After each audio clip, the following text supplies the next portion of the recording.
have I sold you?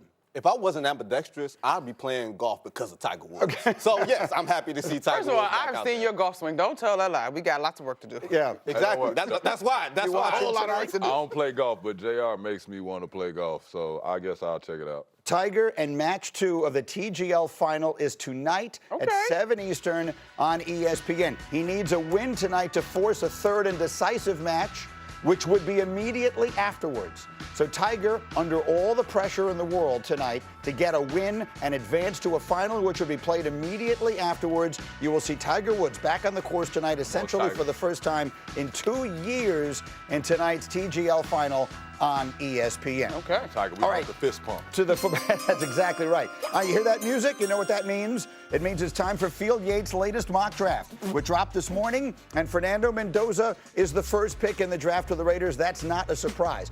Then there's a bunch of defense. The next offensive player isn't taken until number 6, with Ohio State receiver Carnell Tate going to the Browns. What you do not see on your screen is the name Ty Simpson, the Alabama quarterback who yesterday our Dan Orlovsky said he thinks is every bit as good, if not better, a prospect than Fernando Mendoza. Field has him going number 26 to the Cardinals in a projected trade. We have the man who invented the draft, Mel Kiper Jr. We got Tim Hasselbeck, and we've with us. Field, why so late? I've been hearing and sort of sensing Ty Simpson climbing a little bit through this process. You have him a little later than I was expecting. Why?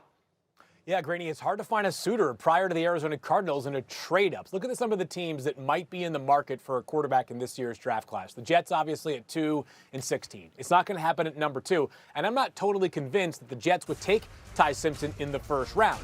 Then you go to the Pittsburgh Steelers at number 21. We had this conversation last year, and the Steelers ended up just running it with Aaron Rodgers. And I think that Aaron Rodgers will be back in Pittsburgh for another season this upcoming year. I just don't know when he is actually going to sign with the Steelers. So then you kind of imagine a scenario that is similar to where the Giants were last year when they got to have their cake and eat it too. They took Abdul Carter, the talented pass rusher, at 3rd overall, then they traded back into the first round at the cost of 2 extra 3rd-round picks. That's the exact compensation I had for Arizona moving up to do a deal with the Buffalo Bills. Okay, so we're looking at late first round as far as young fielding is concerned. Now, for anyone, look, Dan got a lot of attention for what he said yesterday, and certainly a lot of strong disagreement saying he believes that Ty Simpson is actually the best quarterback in this class. But I want to show you a tweet that Mike Tannenbaum had. He reposted our clip of that, and he wrote on top of it, in talking to clubs, this opinion is shared by other teams as well.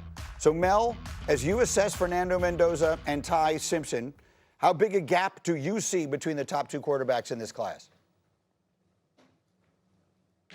Yeah, that's not shared by anybody I've spoken to. Fernando Mendoza's at 1 on my board. Ty Simpson's at 25. You say, why? Fernando Mendoza's nearly 4 inches taller than Ty Simpson, 25 pounds heavier, 35 starts compared to 15, which is a risky, dangerous number for Ty.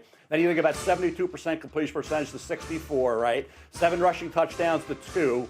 And the fact that he had 5 fumbles over a 7-game period, Ty Simpson, 5 fumbles lost, 6 total for the year. Ty Simpson, only 1 year as a starter. Fernando Mendoza started at Cal, right? He was at 69% in 2024, but he was sacked a lot. He cut that sack total down dramatically by going back and playing another year in college and moving on to Indiana. I will say for Ty, he didn't have the offensive line that Mendoza had, didn't have the receivers catching the ball on a regular basis, didn't have 2 excellent running backs as well to balance things out. So for Fernando Mendoza, he had some advantages there. But overall, all the check marks that you go across the board go to Mendoza over Simpson. Tim Hasselbeck, how do you see it? I see it like Mel. To me, look, it's not unusual for, a draft class to have guys, where there's difference of opinion. You think back to 2024, and it's, Caleb Williams, Jaden Daniels, and Drake May. You go back to 2023, it's Bryce Young, C.J. Stroud, guys like that in that draft. You go back to 2021, and listen, Trevor Lawrence, who I thought was an incredible prospect, clear number 1 that year. You had people talking about Zach Wilson, Trey Lance even. even. Will Levis, was talked about as a first rounder in that draft. And so I think that, it's not unusual to have, kind of beauty in the eye of the beholder when you start talking about quarterbacks.